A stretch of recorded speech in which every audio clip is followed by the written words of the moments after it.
ये सीधा मुद्दे पर आते हैं। आज के हमारे इस विश्लेषण में हम एक ऐसे विषय पर बात करने जा रहे हैं जो सीधे तौर पर हमारी और आपकी रोजमर्रा की जिंदगी से जुड़ा है।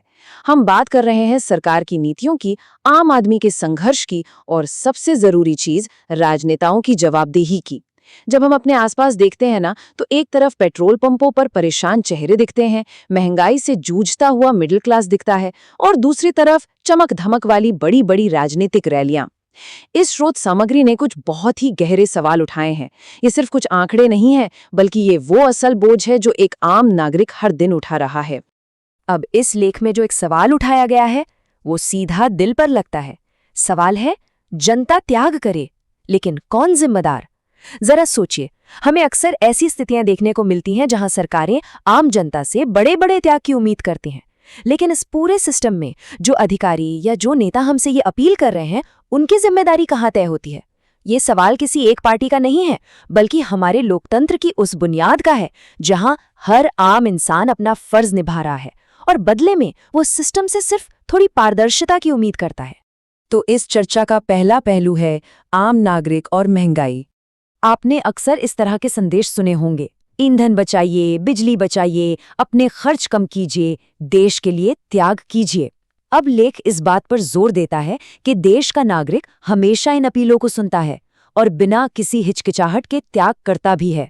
वो अपनी जरूरतों में कटौती कर लेता है, अपने बच्चों के भविष्य के लिए एक एक पैसा जोड़ता है। जब भी देश के हित की बात आती है ना, तो एक आम नागरिक कभी पीछे नहीं हटता। लेकिन यहाँ जो सबसे बड़ा सवाल खड़ा होता है वो ये है कि क्या ये त्याग का नियम सिर्फ एक तरफा है?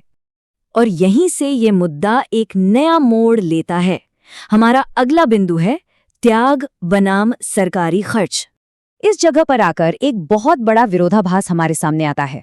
एक तरफ आम जनता की असलियत है, वो ईंधन बचा रही है, अपने रोज के खर्चों में कटौती कर रही है, खाली होते बटुए और हर महीने बढ़ते हुए बिलों का तनाव झेल रही है। और दूसरी तरफ है राजनेताओं का खर्च, विशाल रैलियां, आसमान में उड़ते हुए हेलीकॉप्टर, महंगी गाड़ियों के लंबे लंबे काफिले और करोड़ों रुपए का पीआर कैंपेन। स्रोत लेख इस विडंबना पर बहुत सीधा सवाल उठाता है। अगर सच में देश में ईंधन बचाने की इतनी सख्त जरूरत है, तो क्या ये नियम सिर्फ जनता पर लागू होना चाहिए? इन विशाल राजनीतिक रैलियों और हेलीकॉप्टरों की उड़ानों पर कोई रोक क्यों नहीं लगती? क्या नेताओं को खुद आगे आकर कोई मिसाल पेश नहीं करनी चाहिए? इस तर्क को थोड़ा और गहराई से समझते हैं। लेख हमें याद दिलाता है कि आखिर जनता टैक्स देती क्यों है। ये पैसा शिक्षा, स्वास्थ्य, रोजगार और देश के विकास जैसी बुनियादी जरूरतों के लिए होता है ना? लेकिन चिंता की बात यह है कि एक तरफ जहां बेरोजगारी, महंगाई और किसानों की समस्याएं लगातार बढ़ रही हैं, वहीं दूसरी तरफ विज्ञापनों और अपनी छवि चमकाने वाले अभियानों पर करोड़ों रुपए पानी की तरह बहा दिए जाते हैं। ये करदाता के उस खून पसीने के पैसे का सवाल है जो देश बनाने में लगना चाहिए था, न कि सिर्फ राजनीतिक भव्यता दिखाने में। अब हम इस विश्लेषण के एक बहुत ही गहरे वैचारिक हिस्से की तरफ बढ़ते हैं, जनसेवक या मालिक। यहाँ हमें ये समझना होगा कि एक लोकतंत्र में नेता की असली परिभाषा होती क्या है। सरकारें खुद को जनसेवक कहती हैं और लोकतंत्र का मतलब ही यही है कि नेता जनता के सेवक हैं। उन्हें हमारे ऊपर राज करने वाला कोई शासक या मालिक बनने के लिए नहीं चुना गया है। लेकिन ये लेख एक बहुत ही चुभने वाला सवाल पूछता है, क्या आज सच में जनता की आवाज सुनी जा रही है, या फिर हमारा लोकतंत्र सिर्फ कभी न खत्म होने वाले चुनावी भाषणों, बड़े बड़े मंचों और पीआर अभियानों का एक जरिया बनकर रह गया है? जब कोई नीति बनती है तो क्या उसमें उस आम इंसान की फिक्र शामिल होती है जो रोज महंगाई की मार झेल रहा है? और इसी बात से जुड़ा है हमारा अगला हिस्सा, सत्ता से सीधे सवाल।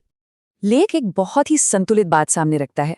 जब भी देश का नेतृत्व कोई अपील करता है तो बिल्कुल उसका सम्मान होना ही चाहिए, लेकिन एक स्वस्थ लोकतंत्र में जनता को सवाल पूछने का भी पूरा हक है। सबसे पहला सवाल जो यहाँ उठाया गया है वो ये कि क्या सरकार ने हमारे पब्लिक ट्रांसपोर्ट को इतना मजबूत बनाया है कि लोग सच में अपनी प्राइवेट गाड़ियों का इस्तेमाल कम कर सकें। जब एक आम आदमी से कहा जाता है कि वो अपनी गाड़ी घर पर छोड़ दे, तो क्या उसके पास भीड़ से भरी बसों और ट्रैफिक जाम से बचने का कोई सुरक्षित और आसान विकल्प है? ये बिना कोई विकल्प दिए सिर्फ आदेश थोपने वाली बात पर एक बहुत गहरी टिप्पणी है।